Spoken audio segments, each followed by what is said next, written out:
வாக்காளர்களுக்கு பணம் பட்டுவாடா செய்யற காட்சிகள் தான் இது.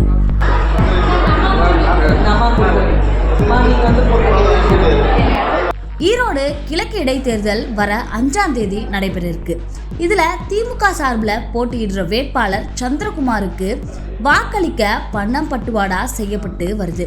குறிப்பா மணல்மேடு பகுதியில் இருக்க திமுக அலுவலகத்துல வாக்காளர்களை வரிசையில நிக்க வச்சு டோக்கனும் தலா 1000 ரூபாவும் கொடுக்கப்படுது. இந்த காட்சிகள் இப்போ வெளியாகி பெரும் பரபரப்பை ஏற்படுத்திட்டு இருக்கு. இதுல குறிப்பா சொல்லணும் அப்படின்னா, வாக்களிச்சதுக்கு அப்புறமா கையில மை வச்சதை காமிச்சா மட்டும்தான் மீதி பணம் கொடுக்கப்படும் அப்படின்னு திமுக நிர்வாகி ஒருத்தர் சொல்றது அந்த காட்சியில பதிவாகியிருக்கு. இது மேலும் சலசலப்பை ஏற்படுத்தியிருக்கு.